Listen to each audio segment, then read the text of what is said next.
En general, la pedagogía que predomina es una pedagogía que desconoce la realidad que significa ser un ser humano. Hemos estado viendo al ser humano desde tres aspectos. El aspecto espiritual, el aspecto anímico y el aspecto corporal. Y se ha iniciado con el aspecto anímico, que es el que más directamente se percibe a través de la simpatía y la antipatía. Y luego se ha hablado de lo espiritual en sus tres estados, las tres condiciones de la conciencia humana, que son el estar despierto, dormir y soñar. Y hemos visto las conexiones que tienen con los sistemas corporales. Pero ahora vamos a sumergirnos en lo corporal. Y el cuerpo está dividido también en estas áreas para dar servicio a estos tres aspectos del alma. Lo hemos mencionado siempre, pero ahora vamos a entrar en detalles respecto a la forma. La forma del cuerpo. Y nos es evidente a todos que el aspecto de la conciencia, donde el alma está despierta, está en la cabeza. Y la cabeza tiene una forma redonda. Por supuesto que habrá algunos que tengan la cabeza más ahuevada o más cuadrada. Pero en general la forma redondeada predomina. Incluso desde la gestación nos damos cuenta de esto, cómo es que en las primeras etapas es un tamaño enorme, que llega a ser al principio casi la mitad, y luego la tercera parte, y luego la cuarta parte de la dimensión de la cabeza con el cuerpo, pero la forma redondeada es la que es evidente a nosotros. Nos damos cuenta también que el pecho ya no tiene una forma que a primera vista nos diga cuál es, pero si vemos el tórax con la conformación de las costillas, vemos que hay una parte de una esfera. Si en la cabeza está la esfera completa, en el pecho, donde se manifiesta el alma que sueña, en un estado subconsciente, vemos que está la forma parcial de la esfera. Podríamos decir es una forma lunar, una parte de la luna. Ya ven que la luna solamente algunos días se ve llena, el resto del tiempo se ve solo una parte. Entonces, de alguna manera, la cabeza con la esfera completa se ha relacionado desde la antigüedad porque se percibía una relación con la forma del sol, con la forma solar. Y el pecho, que tiene que ver más con el alma, pues con la forma de la luna. Así que la cabeza, que tiene una conformación ósea cerrada totalmente, se relaciona más con el cuerpo. Hablo de la forma, aunque hemos hablado que la función está relacionada con lo espiritual, que es el pensar. Pero vamos a hablar de la forma. Y en la forma, pues tiene una correspondencia mayor con el cuerpo y con la forma del sol.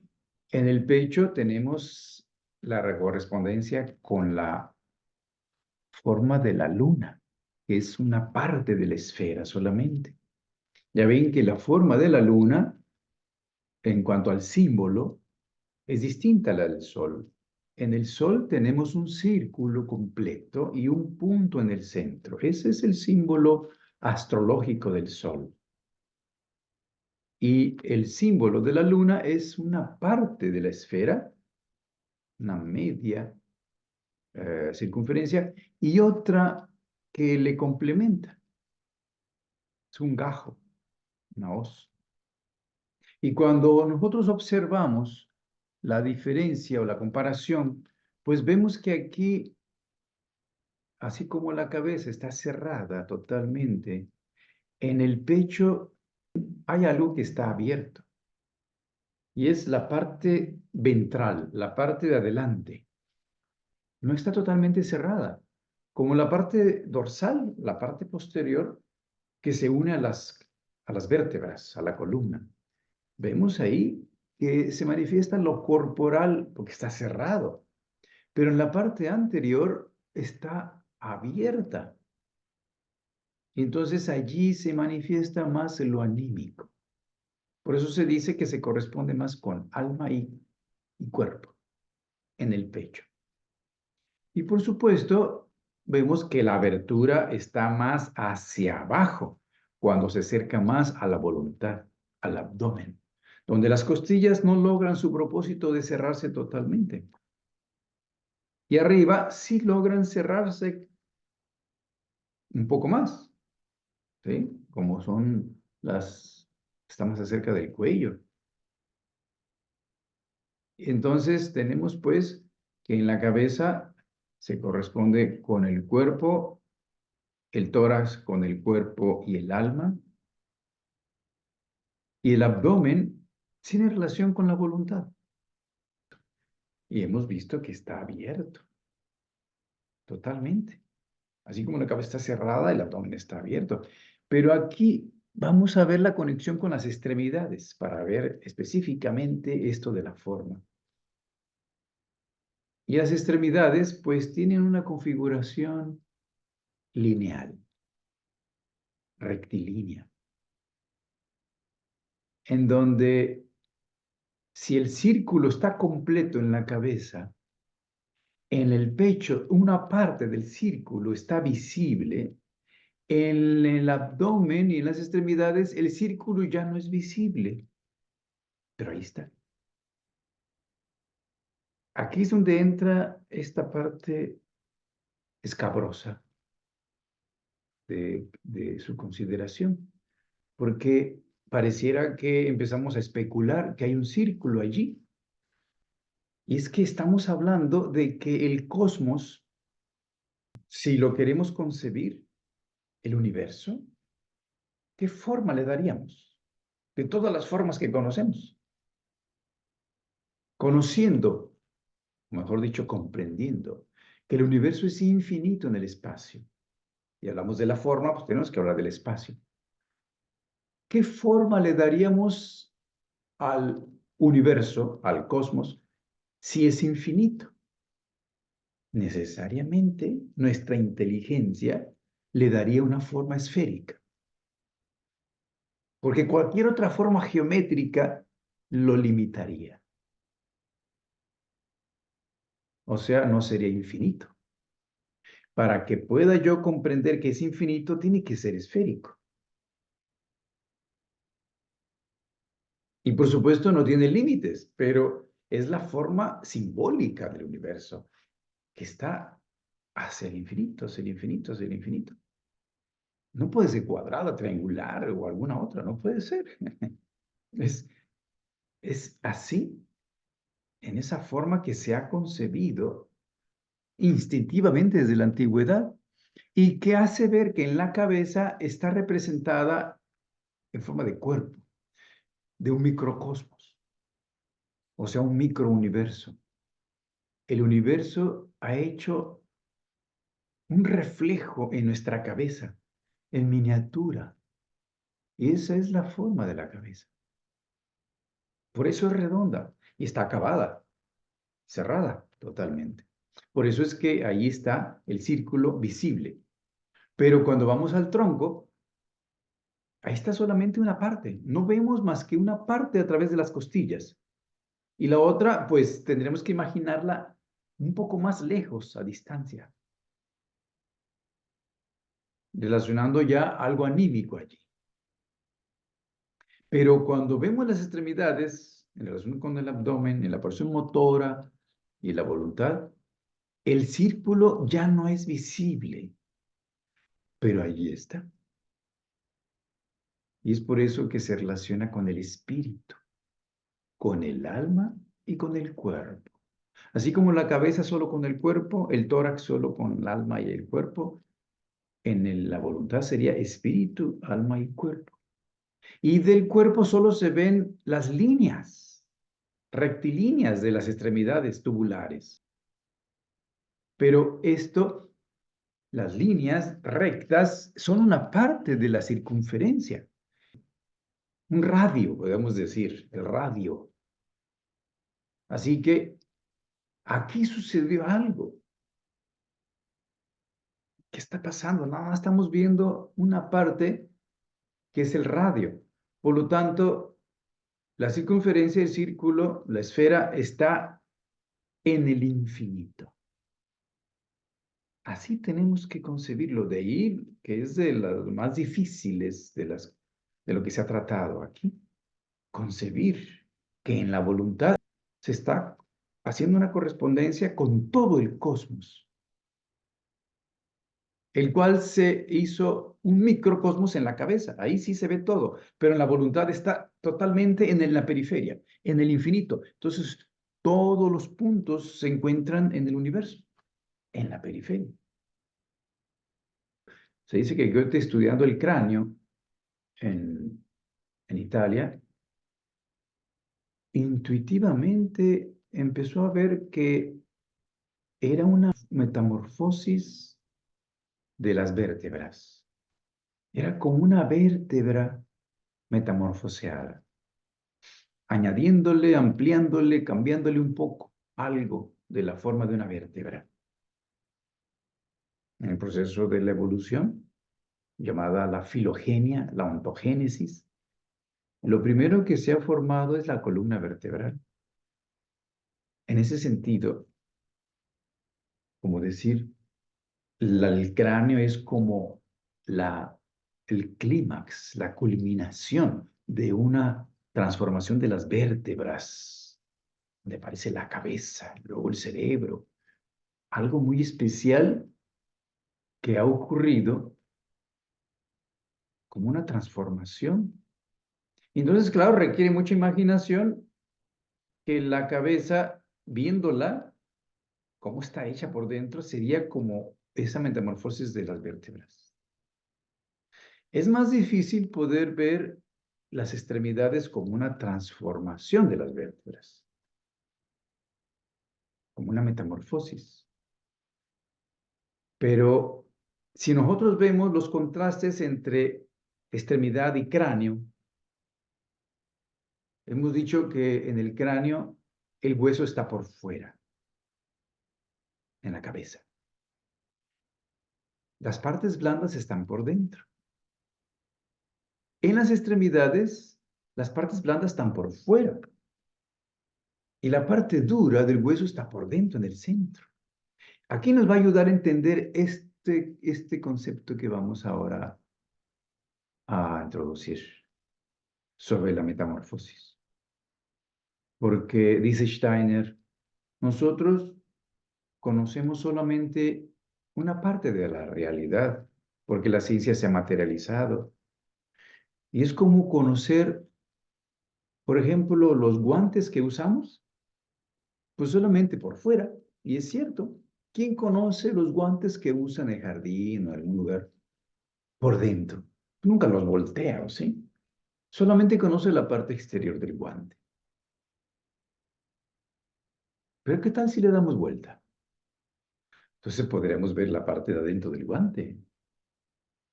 Y es también parte del guante, pero nunca la vemos. Exactamente esta analogía nos puede ayudar a entender cómo es de que las extremidades es como si el cráneo lo hubieran volteado. Tienen que imaginárselo.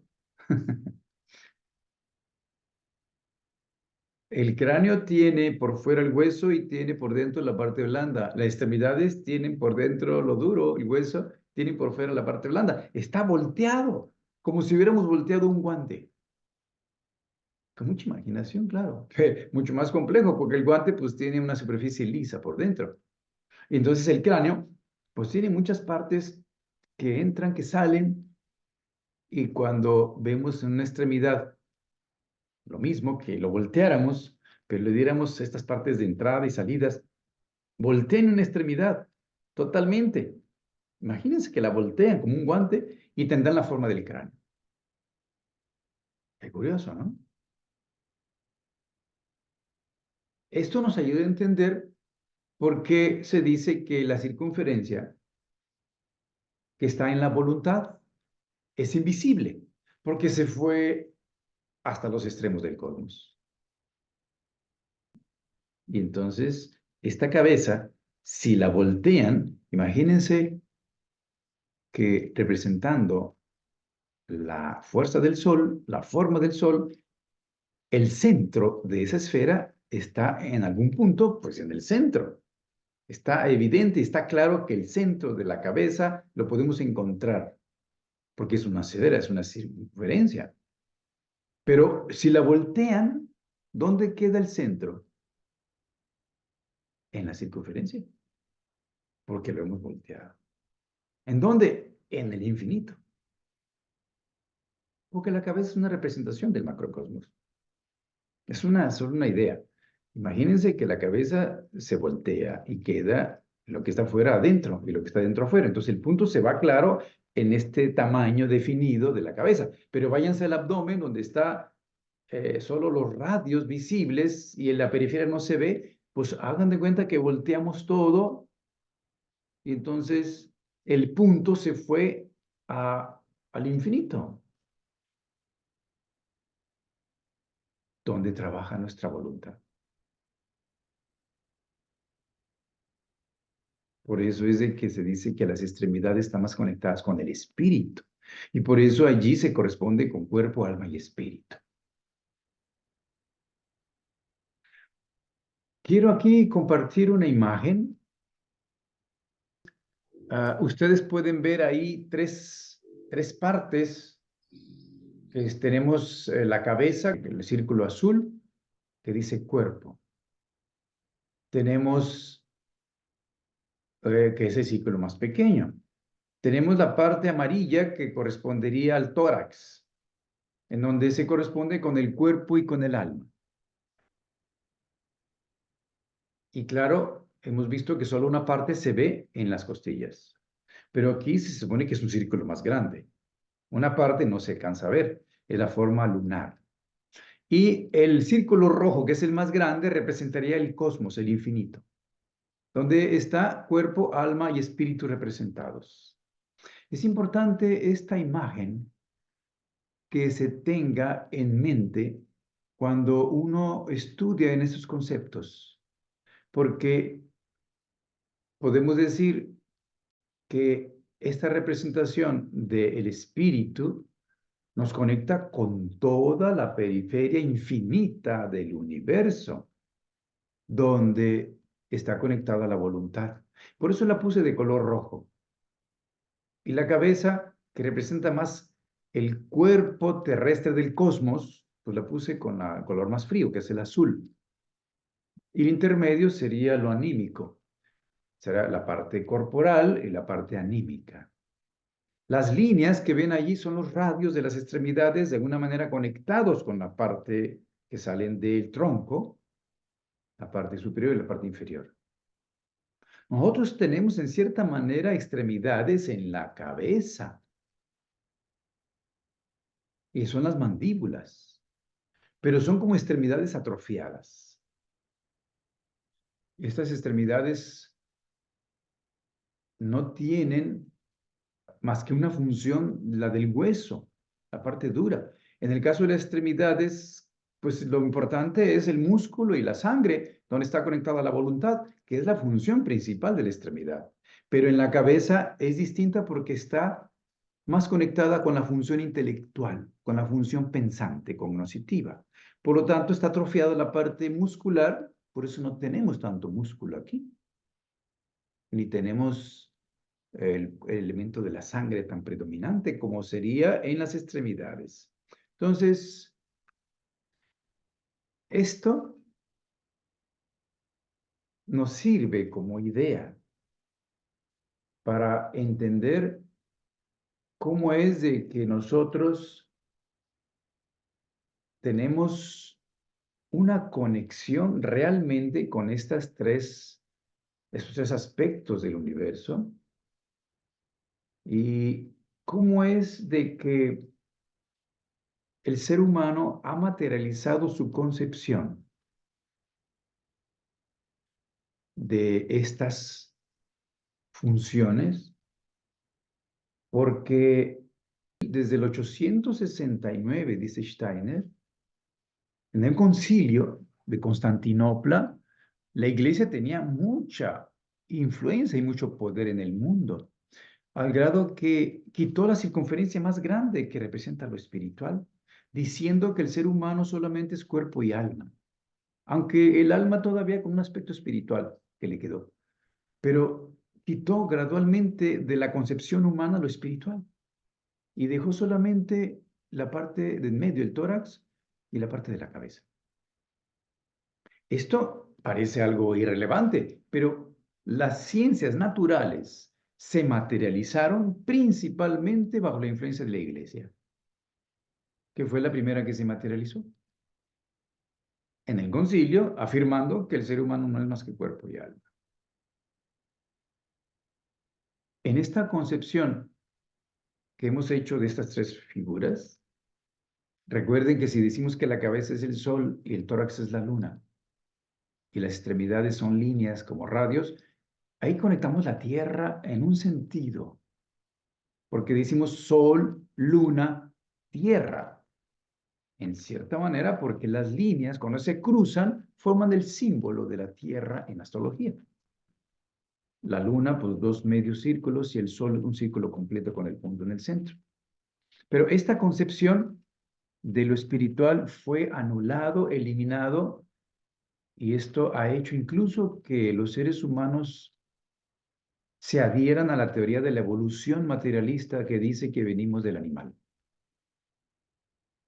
Cuando en cierta manera el cráneo sí ha pasado por un proceso evolutivo que podemos ver en los animales inferiores.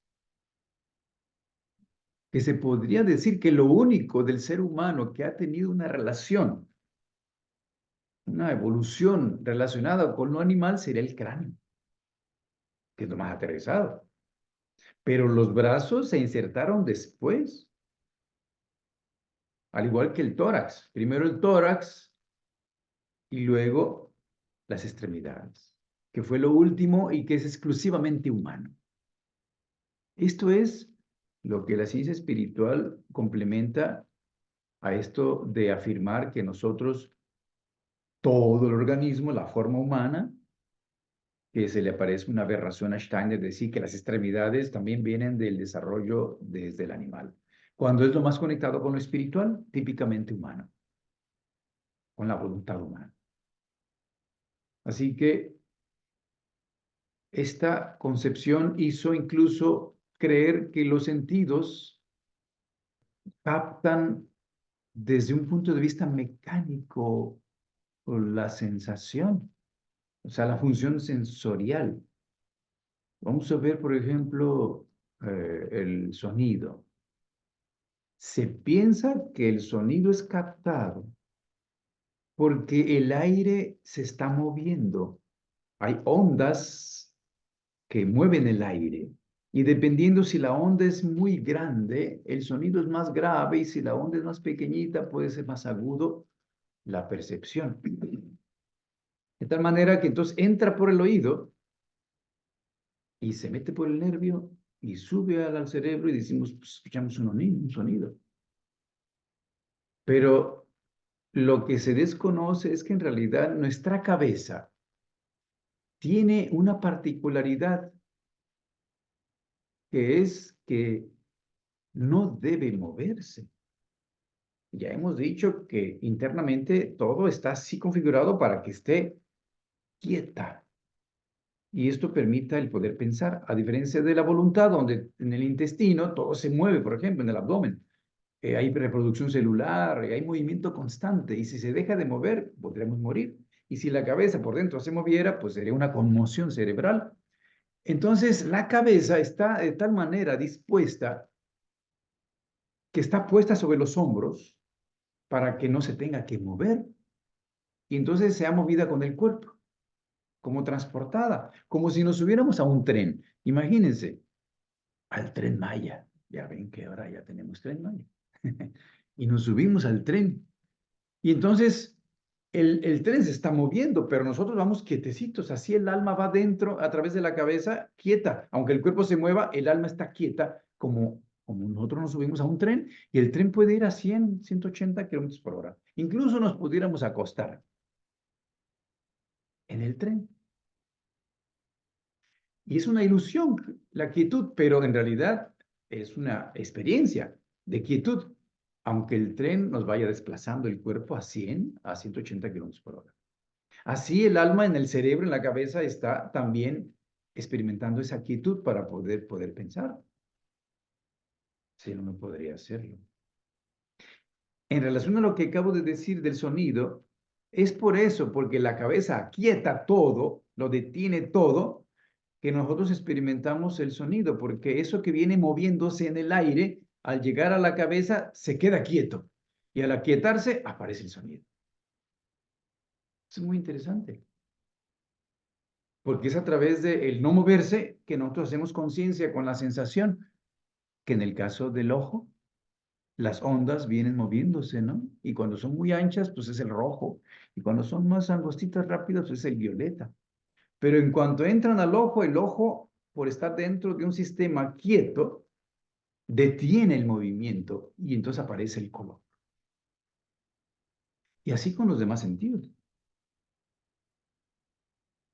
Esto nos hace, claro, activar otras facultades, como ya hemos dicho, la imaginación, pero dentro de lo racional, para entender esto de cómo el universo todo se está moviendo. Y nosotros, de alguna manera, a través de las extremidades, que es la voluntad, nos movemos imitando el movimiento del universo, porque dijimos que ahí estamos conectados con todo el cosmos. Entonces, la luna, el sol, los planetas, las estrellas siempre se están moviendo. Nosotros imitamos ese movimiento y eso le llamamos baile. Cuando nos somos bailamos, cuando hacemos danza, estamos haciendo un reflejo del movimiento de todos los cuerpos del universo. Se dice que cuando el movimiento es irregular, el alma comienza a zumbar. En ese movimiento irregular, el alma zumba. Cuando el movimiento es regular, el alma susurra. Ya imagínense el cambio del zumbido al susurro. Imagínense el viento entre los árboles en un bosque.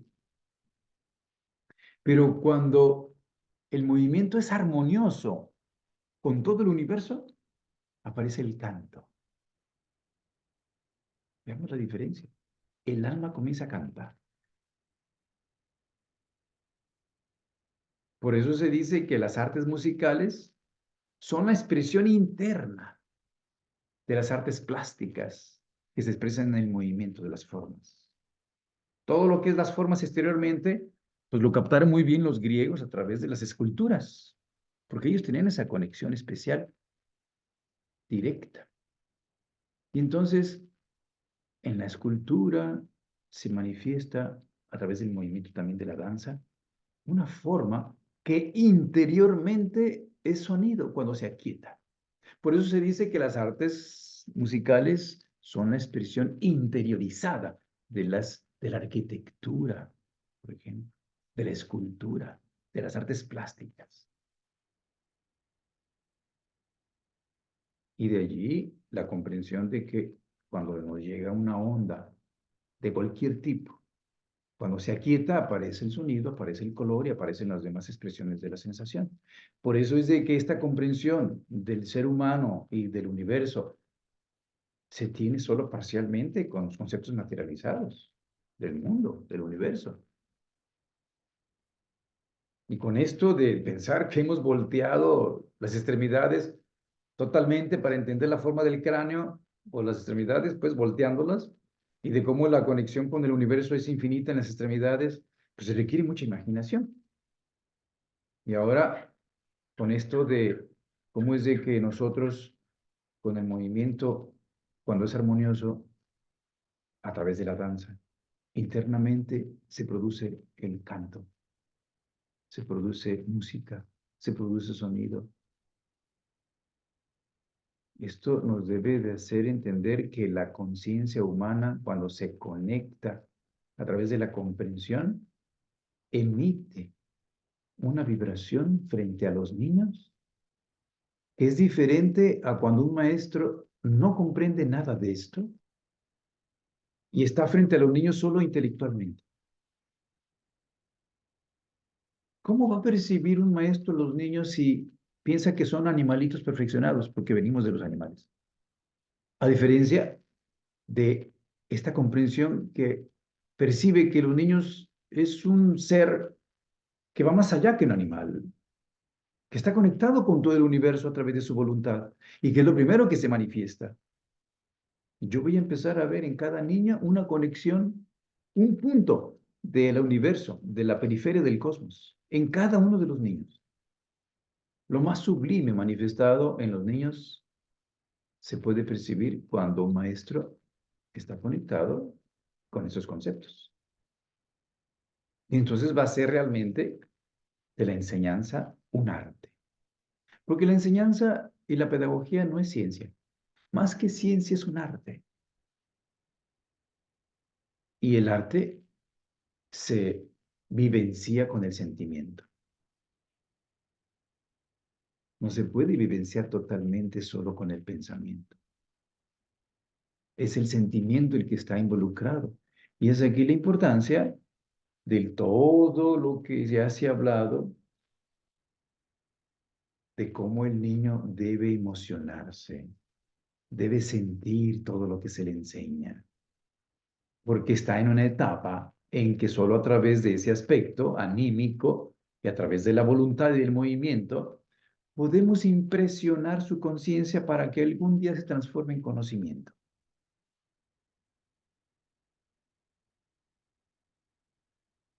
Pero esto que hemos estudiado de las formas, nos permiten pues comprender que nosotros somos, no solamente ahorita lo dice la ciencia, un cuerpo que tiene un intelecto que hay que llenar de alguna manera como una cubeta con conocimientos y ya, incluso haciendo de la educación el más virulento utilitarismo. Palabras de Rudolf Steiner. El más virulento utilitarismo, porque todo es para cuestiones materiales. Como no se concibe lo espiritual, la enseñanza, pues no pasa de lo intelectual, en donde hay que ser competente para competir bien y poder sobresalir, y poder servir, poder desarrollarse, pero materialmente. Que a fin de cuentas se va a desaparecer. El cuerpo algún día se va a desintegrar y el intelecto, como es producto del cerebro, de las neuronas y de los transmisores, va a desaparecer. Pero cuando vemos desde el punto de vista espiritual que tenemos ante nosotros un ser con una historia en cada niño, una historia única, distinta, de millones de años, hombre, nos despierta un sentimiento de reverencia, muy diferente a un niño que acaba de nacer porque es un cuerpecito nuevo que apareció y que lo pudieron haber abortado y desaparece por toda la eternidad. Cuando desde el punto de vista espiritual, si lo hubieran abortado, nace en la siguiente concepción, en el siguiente tru-tru, aprovechen la oportunidad y viene. Es muy diferente la concepción que tiene y que la vibración que despide un maestro, que perciben los niños, la captan, porque estamos percibiendo ante cada uno de los niños a Dios mismo, una faceta única que no conocíamos de Dios, porque cada uno de los seres humanos, claro, en sí es una faceta única de Dios, única, que nadie más tiene. Y cuando digo Dios, pues hablo del cosmos, hablo del universo, pero con un aspecto más místico, porque ahí entran sentimientos de reverencia, de veneración, que dijimos ayer, de respeto ante la presencia de un ser humano en cierne. la palabrita que se usa, ¿no? En cierne, que está en proceso de maduración, de desarrollo. Y entonces, yo tengo que tener un mínimo de conocimiento de lo que significa un ser humano, y más en esa primera etapa de la infancia, donde más que todo está conectado con las extremidades y con el sistema motor, con el metabólico, con la voluntad. Y su centro está en el infinito, en el cosmos, porque está volteada, acuérdense, la voluntad con respecto a la cabeza. Esto parece una locura, pero en realidad nos hace al menos tener una, una actitud distinta. Conociendo esto, una actitud muy diferente cuando estamos enseñando. Y si ahorita percibimos que a través de la danza nosotros estamos conectándonos con la armonía del infinito, porque está reflejando los movimientos de todo el universo, de todos los astros que están constantemente en movimiento. Eso se manifiesta allí, porque en la cabeza, siendo un microcosmos, todo se ha volteado y entonces se ha quietado para que el alma se haga consciente. Si no hay esa quietud, como estar en un tren, muy tranquilos, siendo transportados, no podríamos estar pensando ahorita y estar conscientes de que estamos pensando y conscientes de nosotros. Fíjense la importancia de eso, de la quietud que tiene que dominar en un sistema que ha llevado incluso hasta la cristalización mineral en el ojo y la muerte en el nervio. ¿Para qué? Pues para que se haga transparente la sustancia y a través de la quietud el espíritu pueda reflejarse como en un espejo, porque la cabeza es como un espejo donde el espíritu puede reflejarse. Y claro, aquí estamos haciendo conexiones que no deben ser esquemas rígidos porque hemos dicho que la cabeza, la forma corporal es como el sol, pero por dentro el cerebro es como la luna, porque si es todo, pues ahí en algún lugar tiene que estar la luna, por fuera está el sol, la forma, pero por dentro está la luna, porque es el cerebro y por eso la parte blanca del cerebro pues es como la luna. Y el espíritu se refleja a través de esa formación lunar, que es el cerebro. Y aquí en el pecho, que está la forma por fuera de la luna, a través de las costillas, a través del tórax, por dentro está el corazón. Y el corazón es una creación del sol.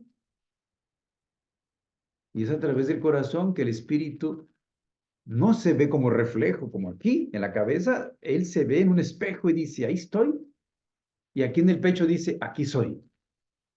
Esto parece todo un juego de palabras, pero en realidad requiere meditarse para entenderse. Porque el centro, cuando decimos yo, el punto, el dedo, yo, no apunta a la cabeza, apunta al pecho. Aunque por fuera es lunar, por dentro está el sol. Y en la cabeza, por fuera es solar y por dentro la luna. Esto solo es para que nosotros logremos ver que aparentemente puede haber contradicciones si no hacemos los nexos necesarios y si nos aferramos a esquemas rígidos. Dependiendo del punto de vista, cambia. Y como los conceptos no deben ser muertos, cadavéricos, sino vivos, pueden transformarse, porque nosotros somos seres vivos. Y si hemos dicho que la parte inferior es el cuerpo y aquí está el espíritu y decimos, con el espíritu pensamos, con el alma sentimos, con el cuerpo actuamos, el cuerpo aquí por fuera, lo decimos así, pero por dentro en la voluntad está conectado con lo espiritual, con la sangre, y acá con lo terrestre, con el nervio. Esto da siempre una apariencia contradictoria que el intelectual tendrá dificultad si no profundiza meditando, usando la imaginación, la inspiración y la intuición, que son las facultades que van más allá del intelecto. Y como verán, aquí hemos usado mucha imaginación para poder darle vuelta al guante y poder ver eso, de decir, dale la vuelta al guante y velo por dentro, y en realidad, si la cabeza está así, dale toda la vuelta por dentro, van a aparecer las extremidades, o las extremidades volteadas totalmente y aparece el cráneo. Sí, realmente sí, nos da, tiene sentido, pues, esto. Así que esto, pues, que ahora se está estudiando en esta conferencia, nos permite comprender aspectos muy profundos de lo que significa la forma corporal en conexión con las funciones anímico-espirituales. La forma corporal sirve a, al alma y al espíritu. Y en la cabeza requiere que esa forma esté así. Por lo tanto, aquel que se imagina que un extraterrestre supuestamente que piensa y es consciente de sí mismo y nos visita en una nave viajando a velocidades más allá de la luz, con una cabeza así reptiliana, oigan, ¿cómo puede ser posible? Para que pueda el espíritu reflejarse a sí mismo, tiene que ser un microcosmos redondeado, porque es la esfera, el reflejo del cosmos. No puede ser otra la forma. Entonces no puede haber alguien que sea consciente de sí mismo que no tenga una cabeza redondeada. No es posible. Y también podemos echar por la borda, a la basura, esas ideas de que hay sirenas en el fondo del mar. O sea, que hay seres que son conscientes de sí mismos y que viven en el mar, en el agua. Cuando la postura vertical en el aire, en la tierra, es necesaria para que hagamos conciencia. Nos conectemos con el polo cefálico del cosmos y con la parte metabólica y los genitales hacia la tierra, haciendo esa posición y andar erguidos. Solamente así hacemos conciencia. Si no dejamos a un niño que se ponga vertical y que siempre gatee, nunca va a hablar, nunca va a ser consciente de sí mismo, nunca va a pensar. Entonces, que empezamos a quitar la paja de tanta información que hay, basura por todos lados. Y cada quien tiene que lograr hacerlo pensando. Estos estudios nos ayudan, como ven, solamente se añade algo, pero muy profundo para entender, pues, que el universo es muy sabio y que la forma humana es a imagen y semejanza del Creador. Ya parece que estamos aquí en el catecismo, pero no. Estamos hablando de cuestiones muy sublimes, muy superiores y elevadas de la conciencia, donde aquello que decimos Dios, pues es todo el universo, pero no solamente puntitos llenos de hidrógeno, masa gaseosa y elementos químicos. No, ahí hay también alma y hay conciencia espiritual. Entonces, pues es alguien, no es solamente es algo. Y cuando vemos aquí en la tierra, en un ser humano, que es su reflejo, pues, hombre, hay que quitarse el sombrero. Hay que poder verlo. La forma más directa cuando ya somos adultos, pues es cuando nos enamoramos. Porque entonces está Dios delante de nosotros. Quien no ve a Dios delante de sí mismo cuando se enamora, no está enamorado. No está enamorado. Y para eso tuvo que perder la cabeza. Se pierde la cabeza. Si no te enamoras, no pierdes la cabeza. Si te pierdes la cabeza, puedes ver desde el corazón. Y es ahí donde estamos. Porque si lo ves desde la cabeza, es solamente un reflejo y ahí te vas a equivocar. Porque es un reflejo, más malinterpretar. Pero viéndolo desde el corazón, cuando te enamoras, percibes a Dios delante de ti. Y en este caso, los papás, los padres, a través de los hijos, pueden percibir lo más divino, sublime en ellos, en esa inocencia, en esa pureza, conectada con el cosmos. Porque vemos pura voluntad. ¿Qué vemos en un niño? Patalea, se mueve, sonríe. Vemos a Dios. ¿Y acaso no nos dijo el gran ser que despertó el yo superior de la humanidad en potencia ya? Si queréis entrar en el reino de los cielos, pues que es el cosmos y el universo, debéis ser nuevamente como niños. Entonces, viendo a los niños, realmente vemos ese aspecto espiritual, porque está conectado con la voluntad. Y la voluntad es un círculo, una esfera infinita, conectada con todo. Aquí hacemos conexiones de conceptos que nos llevan desde la parte mística convencional hasta la científica pura, racional. Y eso lo perciben los niños. Cuando nosotros tenemos una concepción de este tipo, perciben esto y se abren totalmente.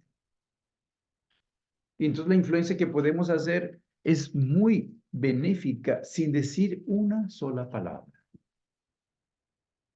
Solo estar frente a ellos con esta actitud hace una influencia. Por eso dice Steiner, nosotros influimos más a los alumnos por lo que somos y no por lo que sabemos. Entonces, todo esto que estamos ahorita considerando debe haber despertado en cada uno de nosotros la posibilidad de dar luz